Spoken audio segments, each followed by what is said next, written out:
I made it work the last few times.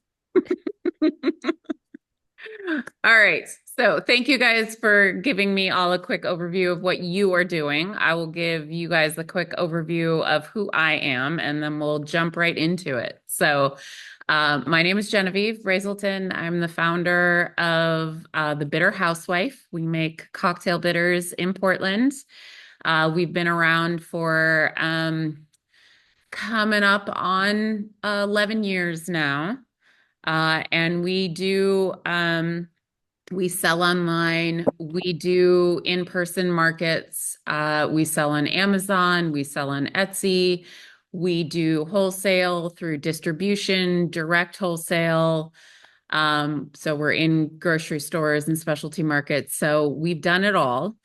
And lots of experience. And I love sharing it because I know, at just talking to other owners, you always learn something, no matter, who's at what level. Um, and I liked these classes to really be a conversation. I have a lot of information, so I will just, continue to talk and dump info on you guys, but please either just blurt out a question or raise your hand if you on the Zoom and stop me at any point if what I'm saying doesn't make sense or you want to dive even a little deeper. And for the context, this class we're going to talk about e-commerce platforms, various ways to sell online. I will touch on wholesale a little bit. I know a few of you guys mentioned that. The next course, we're going to dive a little deeper into wholesale, like talking about pricing structures and figuring out margins and distribution and stuff. This is going to be a little just kind of here's some of your options for selling wholesale, getting started. And the first two classes, the first one we talked really about like what questions you need to answer for yourself to make sure if selling online is even the path you want to take. And it makes sense for your business and your product or your service. And then the last one, we talked a lot about branding, and not only the very basic of what assets do you need to set up online, but really how to think about positioning yourself and where you fit within your competitors. So today, let's dive right into selling online. So the types of platforms that I'm going to talk about today is your own website. I'll talk a little bit about the different platforms you can use, but there are lots out there, so I can't touch on them all, unfortunately. Then direct to consumer websites that are not your own. By that, I mean like Amazon and Etsy. That's probably going to be the bulk of what we'll talk about today because I know that's what most people want to know. And then social selling. Facebook has a marketplace, Instagram, TikTok. There are definitely pluses and minuses, especially depending on what you're selling. Then there are specialty marketplaces. So, like third party, where they are kind of curating a bunch of products, and you can sell through them. And there's different ways that those work. So we'll talk about those a little bit. And then lastly, I will talk about a handful of wholesale marketplaces that you can jump into.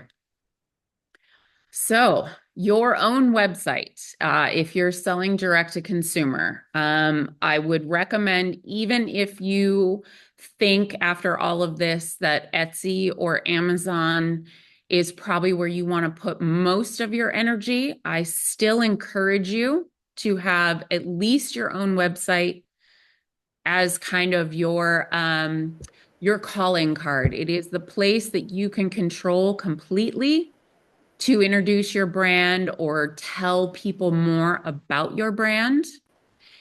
And if you set up on something like Shopify or Wix or Squarespace, it is also very easy to have a store component. So I encourage everyone to think about it. Shopify is the gold standard of small to medium size businesses selling online. They are they are built to sell online. They have, if they don't have the features within Shopify that you want, there are multiple plugins probably to solve any question you can think of. You can do recurring subscriptions. They plug into almost any email marketing program. They plug into all the social, so you can easily share products and do marketing campaigns. They have, the ability to do reviews and really to segment your customers based on what they're buying, all this kind of stuff. Tons of features. They are, more expensive than some of the other options. I think, you're starting at the baseline is like $79, if I remember correctly. And then they do take a percentage of all of the sales that go through their platform. But what that also means is you don't have to have any external payment processing. They handle everything. They take care of taxes if you need to deal with taxes in certain states or because of certain products. It is really easy to get set up in a day or two, honestly, if you have all of the pieces that you need, and you can grow significantly. There are, the next level is then you start looking at very custom built sites that will, you're going to end up needing a developer and all of that. But they will easily take you to hundreds of thousands of dollars of online sales, if not millions of dollars of online sales. They have that capability. So Wix is another platform very similar. I don't find it as easy to use in terms of setting up, but it is a little bit cheaper. It does not have as many features, but it has the basics of what you're going to want. But I think if you are really looking to build an online business where you are doing most of your sales via your online website, you are going to hit walls in Wix sooner than you would ever hit them in Shopify. But if e-commerce is a small part of the business that you're growing, or you are very comfortable with, you just want a small lifestyle business that is going to support you and your family, it may be exactly what you need. And the cost to get going is a little bit less. And then Squarespace is another option that I have never used for e-commerce, but I do know that they offer that option. I have used it in the past for websites that were more just branded informational kind of websites. They have tons of templates that are very pretty. They are meant, Bonnie, Squarespace are actually really meant for artists. They have beautiful ways to set up portfolios, and they do allow you to set up a shop. So, Squarespace might be more in line if you are doing, yep. Bonnie says she uses Squarespace. If you are doing artwork, if you're doing photography, or if you even are a service provider where you just need simple kind of booking or sales process, and you don't need all the bells and whistles of order tracking and inventory management and that kind of stuff that Shopify or Wix can offer you. So definitely worth looking into. Most of the website platforms allow you to, poke around and do a little trial, or even see demo websites so you can really see what capacity there is. And I encourage you all to, definitely do your research and go with what feels right for what you're trying to build. With the caveat that if you are overwhelmed and not quite sure, Shopify is the first one I would recommend, hands down, to anyone. So that is your own website. In conjunction with that, you can also sell on other platforms that are still direct to consumer, where you have the ability to kind of set up your own store within a larger marketplace. Amazon and Etsy are the best known options. There certainly are other ones out there. But the bonus of Amazon and Etsy is that is where all the people are also. So pros and cons for these two. Because I would say there is no con to having your own website out there. There are pros and cons to selling your stuff on a third-party platform. So Amazon, it does have a huge reach. It is where customers go to shop. It is even where customers often go to research products. I know many people don't even bother with a Google search anymore if they're, say, looking for a new cutting board for their kitchen. They go to Amazon and they search for a cutting board and they see what is out there. So in that regard, the discoverability is really high without having to do a whole lot of work. You will still need all of the assets that you would have for your own website, product descriptions, photographs, all that kind of stuff. Amazon also has a lot of because they do fulfilled by Amazon, depending on your product, you can also not have to worry about a lot of the fulfillment issues. You can send your finished product to their various warehouses and it just gets shipped out by them as the orders come in. And you can see the orders, you can see what's going on, and you know your inventory at the different warehouses, and you can manage it that way.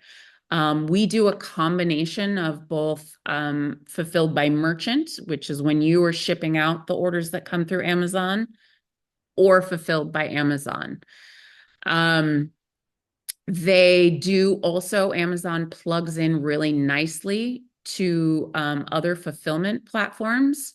So if you're getting orders from a couple of different marketplaces, you may want to, and this is a little aside I didn't even think about touching on because there's so many other pieces of information, but if you are taking orders from a few different sources, having a platform like ShipStation that brings all your orders into, you can see where they're coming from and you can process them, and it's all in one place, as opposed to having to check your Etsy orders and then check your Amazon orders and check your Shopify orders, and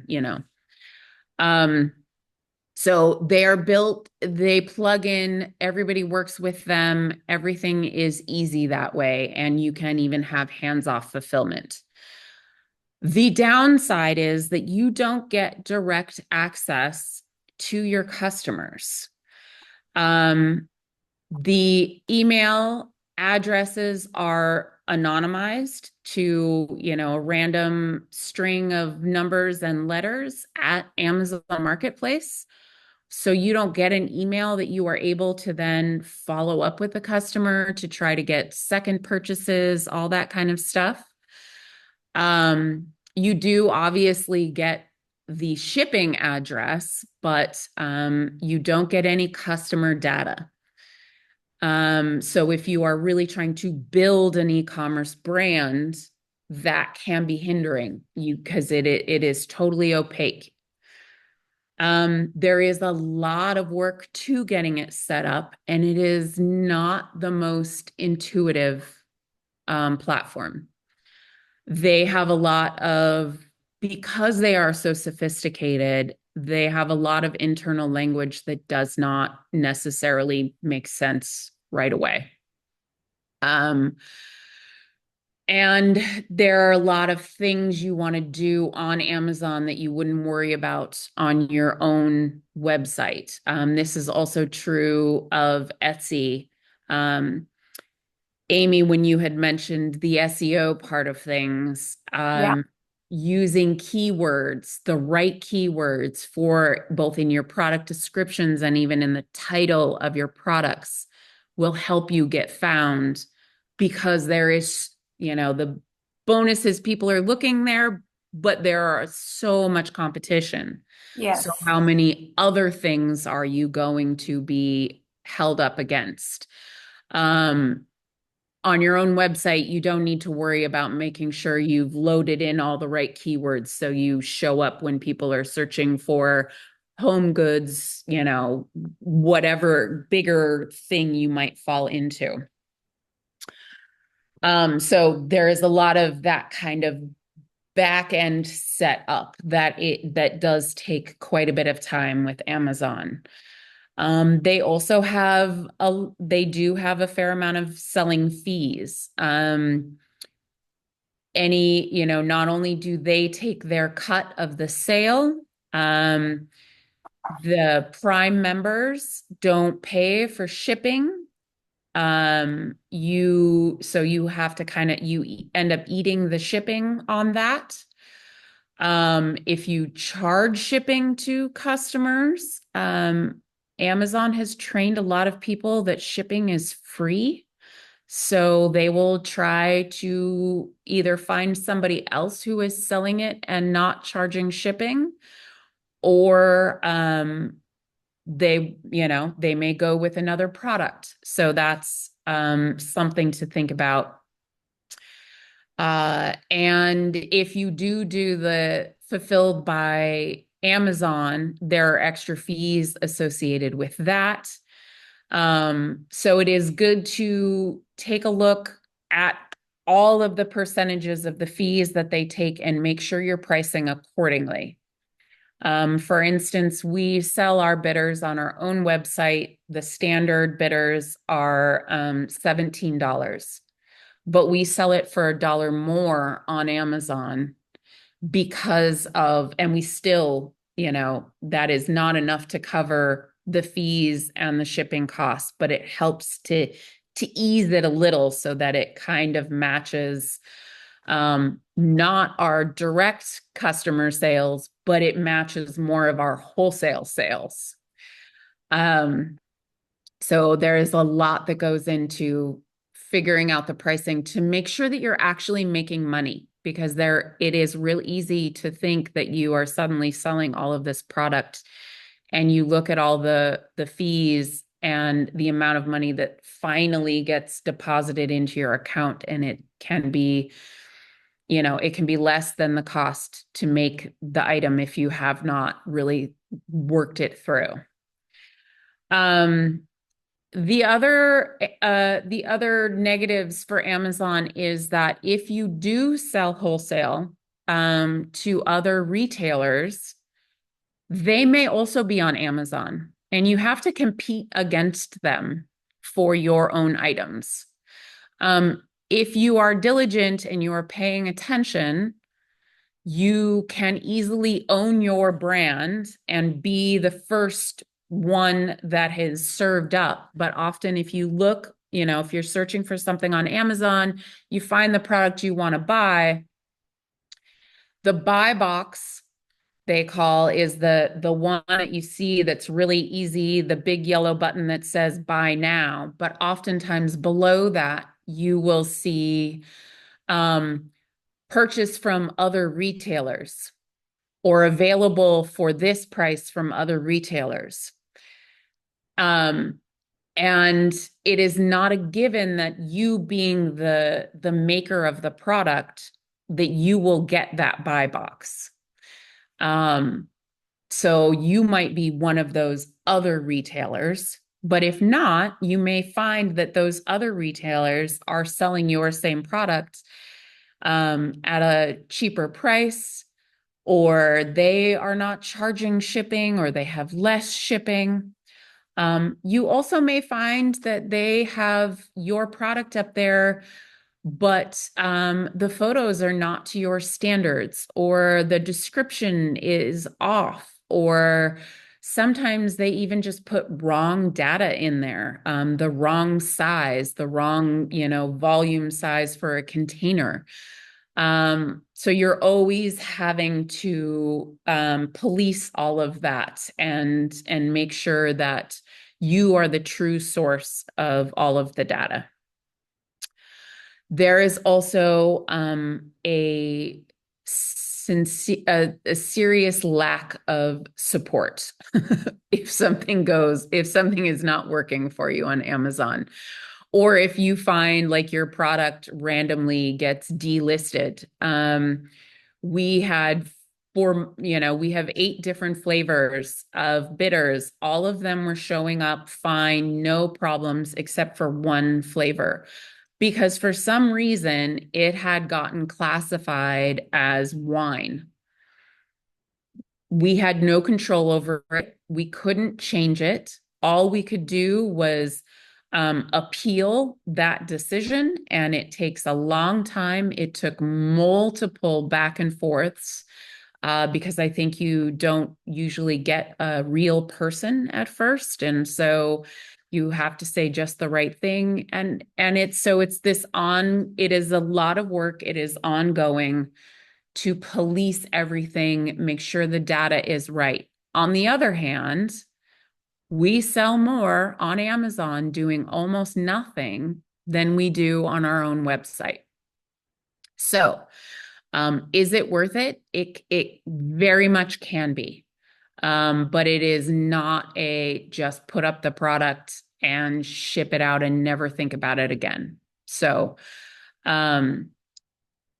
definitely go into it eyes wide open and make sure that you are looking at all, understand that it is a pro and con platform. Etsy is similar in both the pros and the cons. Hey, Genevieve, Yeah. before you move on, I've got a quick question. Yes. So when you are getting your products to Amazon, are you shipping by the box, by the crate? I mean, do you just go down in your pickup and drop it off, or how do you get it to their warehouse? Yeah. So Amazon fulfillment, or fulfilled by Amazon, FBA, they call it. So they have warehouses around the country. They really want you to send your product to multiple warehouses so they have less work to do, but that often ends up being more expensive than if you just send it to the closest warehouse to you and let them decide where they want to put it from there. We used to send almost everything to their Washington warehouse up in Seattle.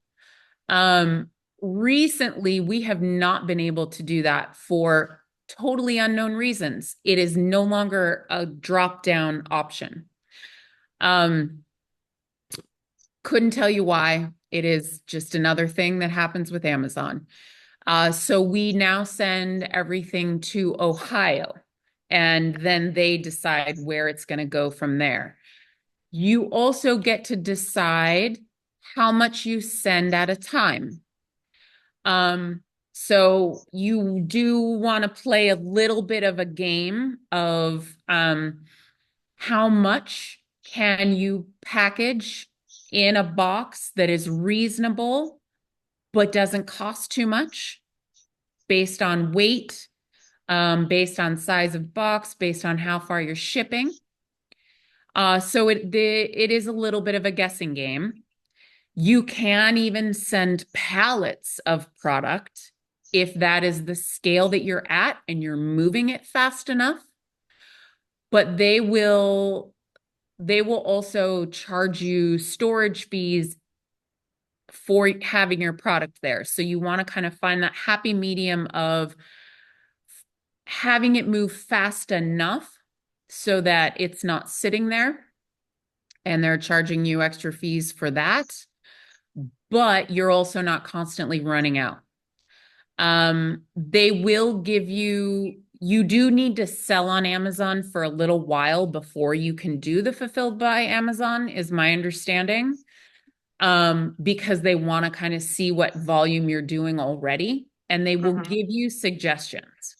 And their suggestions are usually pretty good. Okay.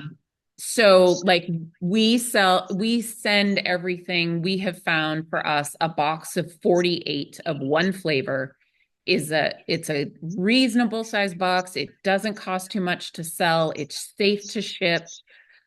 We can pack it really well.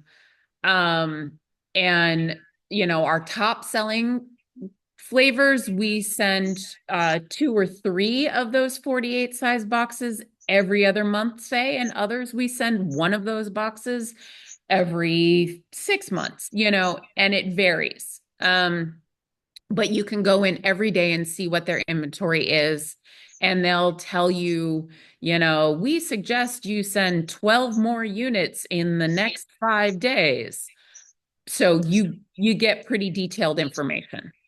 But yes, you are shipping and you are paying for the shipping. So, and part of the shipping part of the shipping to Fulfilled by Amazon is there's an extra fee tacked on top of that. So you pay to ship it, you pay to have them process it and send it out, then you pay the fees when it actually gets sold. So there's a lot of fees that start to stack. Um, but in the end, if you manage it well, it can still definitely be worth it. Okay, and then they handle returns, exchanges, like, oh, I bought barbecue and I meant to get jalapeno. Like they take If care of that? it's if it's one that they have fulfilled, yes. Okay. Um, if you fulfill it and there is a mistake or an issue, the customer, reports it through Amazon and they're aware that there was an issue because, of course, they're always kind of paying attention. If you're messing up, they like to give you Yeah. yellow alerts of, you're at risk because of customer service or whatever. But it is up to you to decide how to fix it, whether you refund it, send a new thing, whatever that may be. But if it's they shipped the item, then it goes through them and they will deal with it. So I've also seen, and this is on that same topic, I've seen advertisements where you can buy these mystery boxes of returns from Amazon.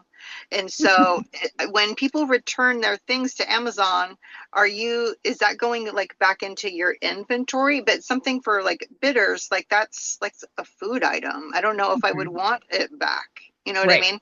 So is I guess how does that work? Yeah, that's a really good question because I don't know that we've ever had any returns through them.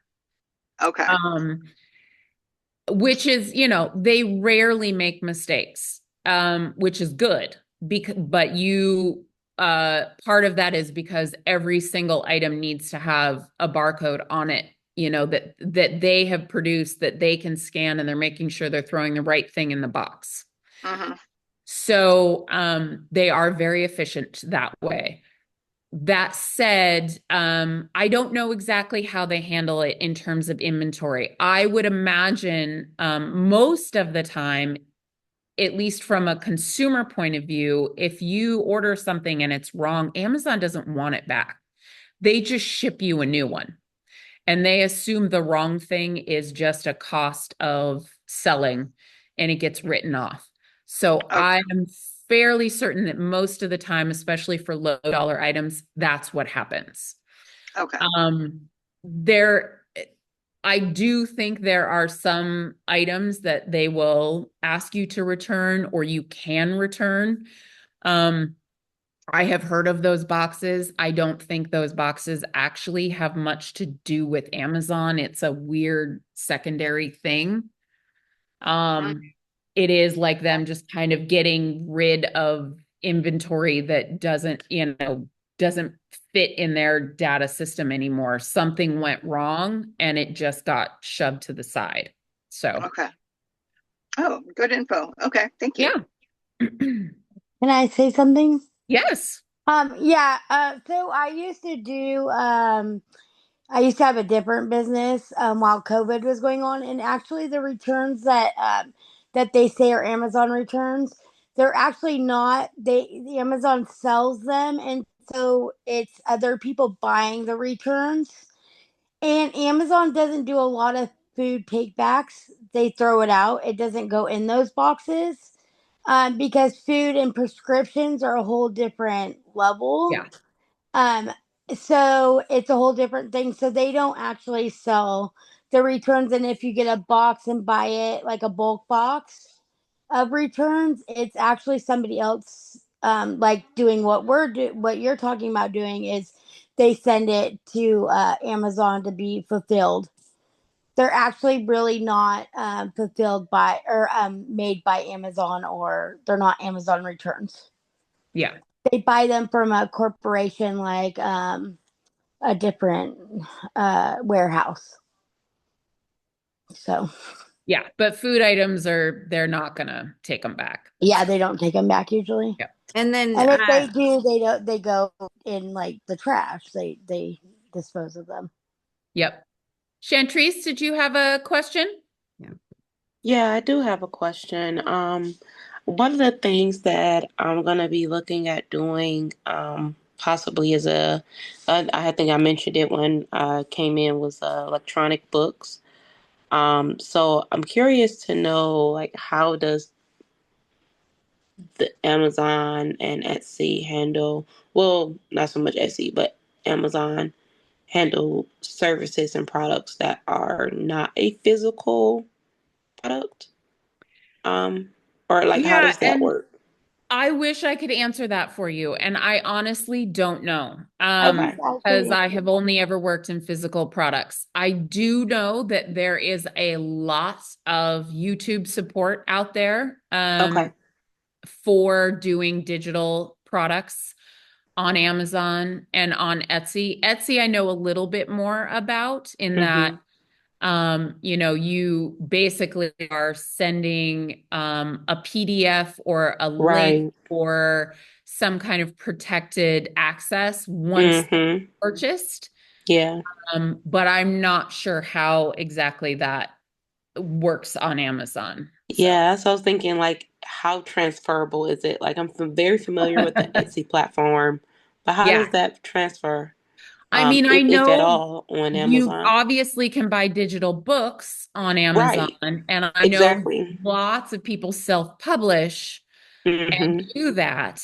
So Mm-hmm. I know there's a mechanism. It's just not a world that I know. So, Okay. but Awesome. in doing my own research on selling on Amazon and advertising on Mm-hmm. Amazon, I found a lot of people that are totally go deep into that. So I would do some Okay. searching on YouTube, actually. Awesome. Thank you so Yeah, much. of course. So I also just took a look at the time. I'll keep moving here because I know this is the chunk of it. Amazon and Etsy is what everybody wants to know. um, I just have a quick question too, really uh-huh. fast. Sorry. So I know about selling on it, Amazon, but my question is, do you know anything about buying product in bulk? Are we going to touch on that to be able to make huge orders? I'm not going to touch on you personally buying product in bulk. I am going to touch a little bit on how you might sell your own product in Right, bulk, right. but we're going to dive a lot deeper into that in the next session in the beginning of April. Okay, thank you. Yeah, of course. So Etsy is not all that different from Amazon. I think it is a bit more user friendly. The bonus of Etsy, much like Amazon, there is a huge customer base already there, but those customers are not like Amazon customers. Amazon customers are looking for easy, cheap, get it to their house as quick as they possibly can. Most Etsy customers are actually looking for handmade items. They want to support crafters. It is a place that people are also looking for things they can customize or maybe, feel like it's a little bit special made for them. So it is a great platform if your product fits into that. Etsy also has really, also like Amazon, really well-established SEO for their website, so that if somebody is going to Google and just searching for a product, oftentimes you'll see Amazon and Etsy stuff come up pretty high up or in the, shopping at the top of Google. So that can help you. Those are not necessarily paid ads. That's another thing we'll talk about in not the next session, the session after that. The marketing will get a little bit into paid ads. But Etsy also has a lot of competition. It is easy to get lost. Sellers who are frequently updating their items and who are doing advertising definitely get pushed to the top. So there is a lot of competition that way. Just having the best made, the highest quality thing is not necessarily going to mean you're going to get found on Etsy. It also requires a lot of work, but a different kind of work. Amazon work is about making sure you follow all of their rules and do everything correctly. Etsy work is engaging in the platform and updating things and making sure that your store looks pretty and you are changing your descriptions for the season or holidays and that kind of stuff. If you are willing to do that and put in the work, it also can have huge rewards, and the fees are not nearly as high as Amazon also. But you are fully responsible for all your fulfillment and customer service. And I believe you do get all of the customer info from Etsy. You do have to do a little work to maybe get it into your own email platform, but you do at least get direct contact emails so that, the customers aren't kept from you. The data is not kept from you quite as much.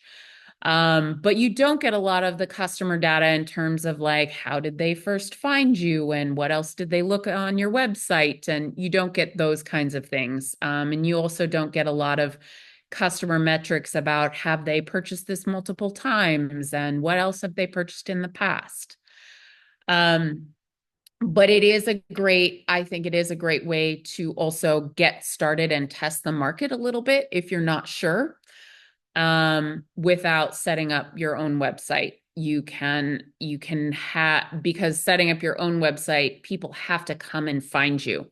People will find you on Etsy with not too much effort.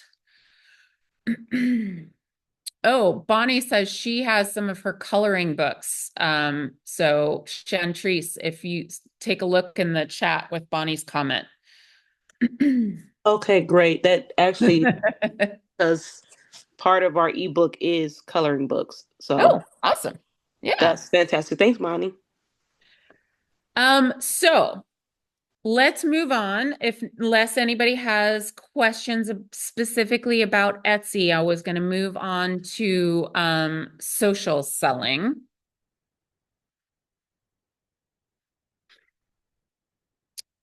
So social selling. This is where you see, if you are scrolling through Facebook, Instagram, TikTok, you will often see posts with a little shopping tag on them, and you can shop directly from the posts. TikTok is really the winner these days in selling products. But Instagram is still a great place, especially beauty related, home related products. Food, I haven't heard anyone that's doing particularly well on Instagram or Facebook. But, there is always the exception.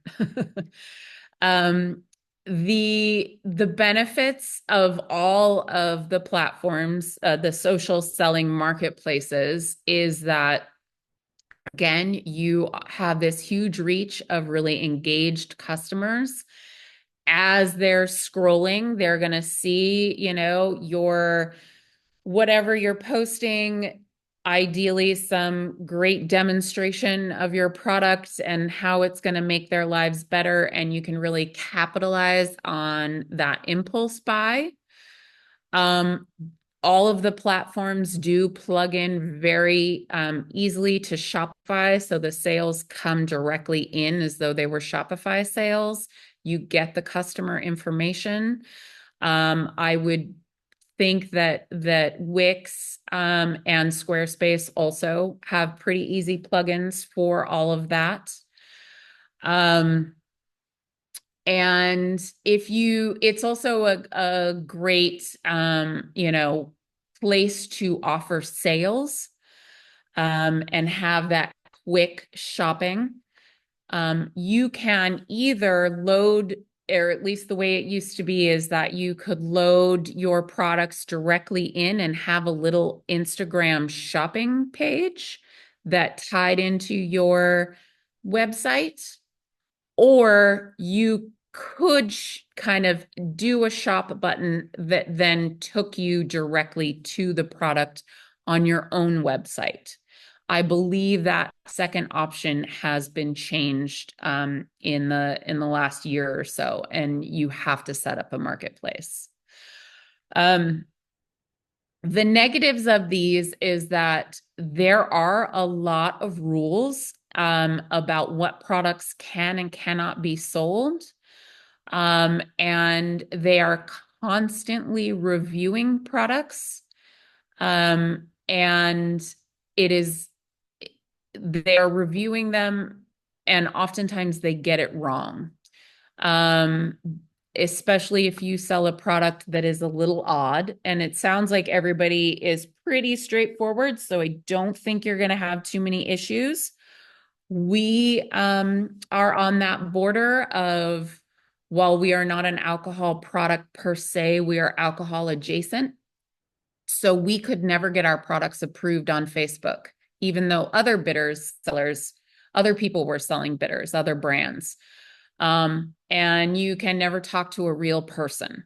So if your product gets taken down for whatever reason, it is really hard to get to a real person to find out what's going on and how to fix it.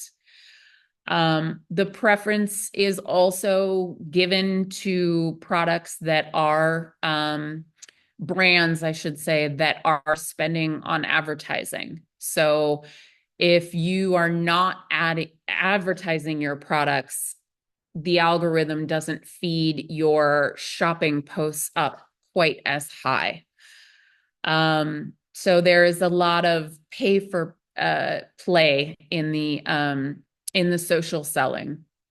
And I think it's not a place to really rely on making a lot of revenue, but it can, for the right product, be a nice addition potentially to where the rest of your revenue is coming in. So it's worth looking at, I think, for anybody who thinks it might be a good fit.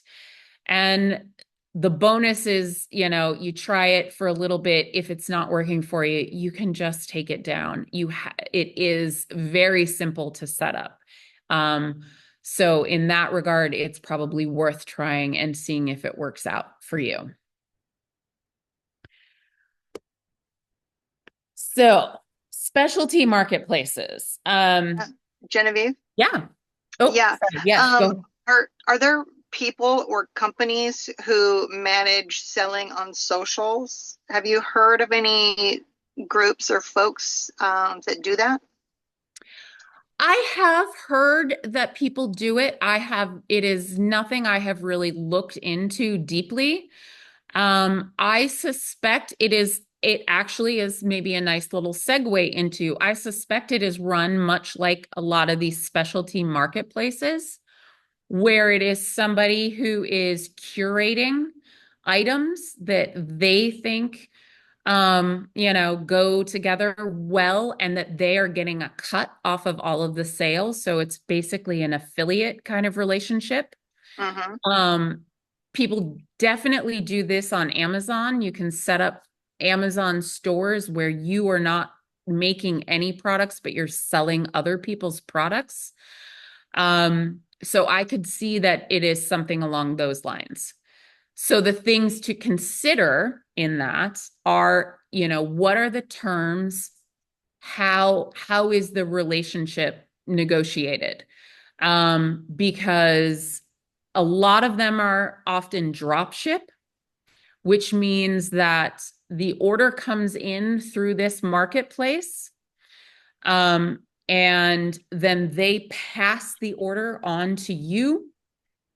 You package it, you fulfill it, but you don't ever have any direct contact with the customer.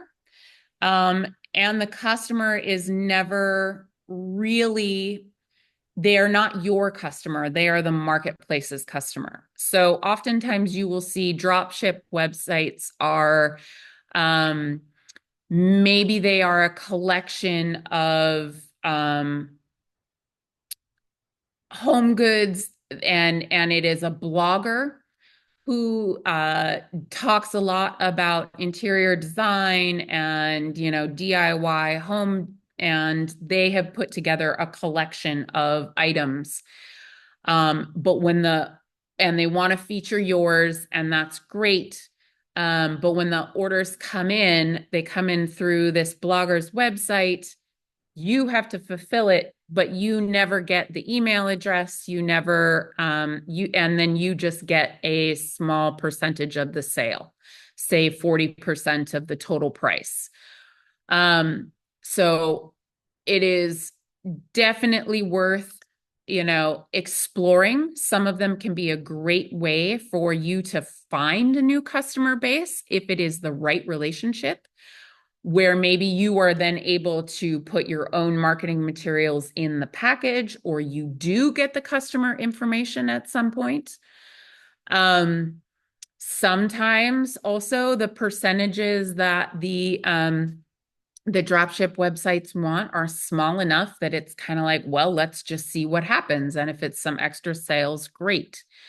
Other times they have a lot of specifications that they want you to follow, and how it's shipped and when it's shipped, and use their labels and all of this. And it can end up being more work than it's worth. So I think go into any opportunity like that with eyes wide open, really, really question the relationship and make sure that it makes sense for you and your business. Subscription boxes, on the other hand, while they have the negatives of, again, you don't have that direct consumer relationship, and you're often grouped in with a whole bunch of other items. So you don't necessarily get a new customer. You have to fight a little harder for that.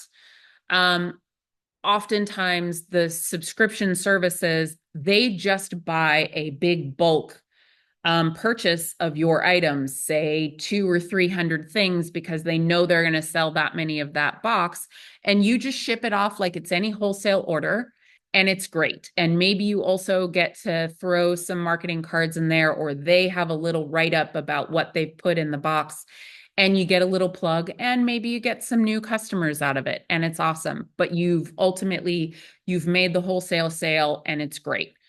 We sell to a handful of cocktail subscription boxes that way. And, it's every couple of months. It's a decent size order that we fulfill, and it's great. It's just we look at it as one of our wholesale customers. Corporate gift boxes are also very similar, tend to be smaller sizes in terms of orders. It might only be 50 or 100 items as opposed to 300 or 500 or 1,000, depending on the service. But corporate gift boxes, you can often get away with charging more than wholesale. You might want to give these folks a deal, but they're not selling them. They're giving them away. So it is, a marketing expense essentially for them. We have definitely done that through third parties who are kind of managing these things or doing these big corporate events, and they want to put together little gift bags. And they buy 150 little sample size bottles of bitters to throw in there. And it's great, whatever. It again is just, we charge them a little bit more than wholesale because it's usually a little bit more work and it's a smaller order, but it's still just one big bulk order to manage.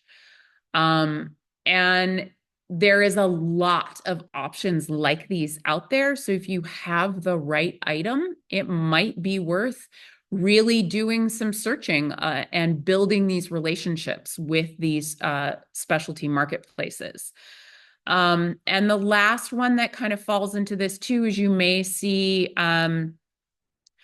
identity-specific marketplaces. There may be a queer-owned marketplace, BIPOC-owned marketplace, or there's organ-made marketplaces, that kind of thing, that may be a good fit for you. And again, I would treat it like a drop ship, whether there generally are drop ship, but some might be an actual wholesale purchase. And you just, again, have to look at what the contract says and does it make sense for you. Bonnie, you were talking about, oh yeah. Your own subscription is usually a little bit different than a subscription box in that the subscription boxes tend to always have new things every time. They're like discovery kind of things. So a person might get a box every month from this website that does all these curated, specialty food items, but they don't have the same thing in there twice. Or if they do, it's, years apart.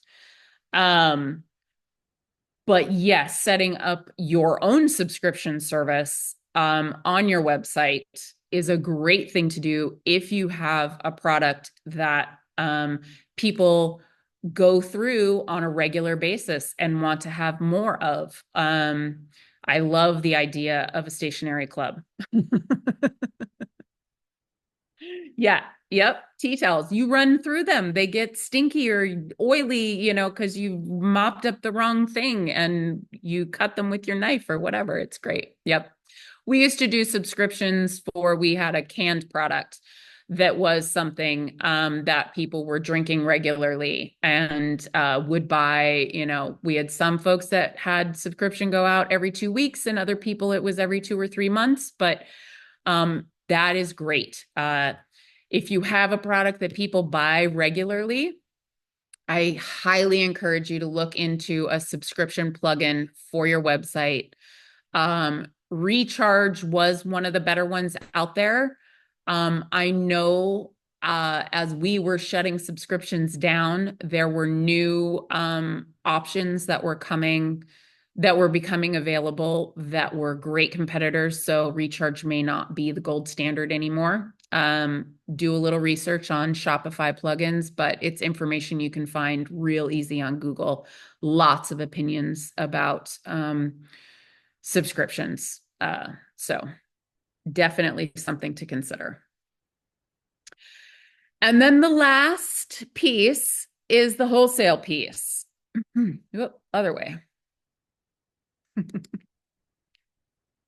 There we go. Sorry. kept clicking the wrong way. Wholesale marketplaces. So I was thinking about it, and I'm only going to touch on this briefly to give you guys a little teaser for the next session, because I think wholesale marketplaces are awesome in many ways, but there is a lot to going into deciding if it is the right thing for you. And we don't have time, unfortunately, in this session to really dive into that.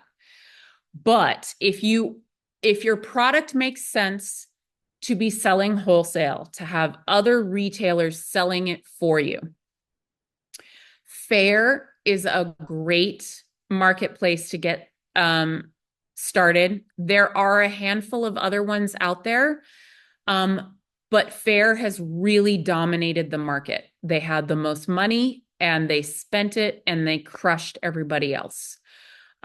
We used to be a part of, God, I forget, Abound and Bulletin, and a handful of others, and they have all since shut down.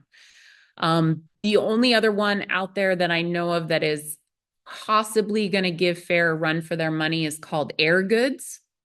But right now they are just food and beverage. So it sounds like it doesn't make sense for most of you folks. But Fair, it looks a lot like Etsy. You set up your little storefront, you put up your products, descriptions, you decide how you want to sell them in terms of like, what is the minimum order? How many at a time? Do you have a case, or is it just, the minimum order is 10 or 20, whatever it might be. And you can set a minimum of either the amount in dollars or the amount of items. And then new products, Fair has put a lot of effort into their algorithms. So if you are engaging, you will get shown up at the top. New products help you to do that. New collections help you to do that. And they do have some promotion opportunities also. And they handle the payment processing. And while they do take a cut of sales, if the customer comes to you through them for the first time, it is much better than selling in distribution. It's a 15% commission. If you bring the customer, it's somebody you've already sold to, and you tell them use this direct link and buy on Fair, there's no commission taken. Then it just works as a wholesale website for you. There are some industry specific wholesale marketplaces. If you are in a niche market, I don't know a lot about them. But I know they exist, and I think it would really just be going and doing a little research and maybe talking to other people who sell on them and find out if it's a worthwhile investment of time. And then you can also sell wholesale on Amazon. They have a B2B option where you can sell,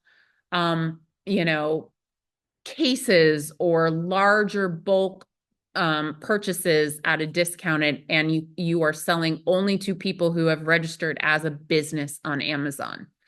So that is another way to do it. Oddly, we sell to a handful of bars through Amazon B2B because they're on Amazon buying, I don't know what else for their bar, but they are buying other things and they have a business account. We don't do a lot of business that way, but we haven't put any energy or effort into it. So it is also another option depending on what kind of product you have and if it is something that makes sense for a business to be buying.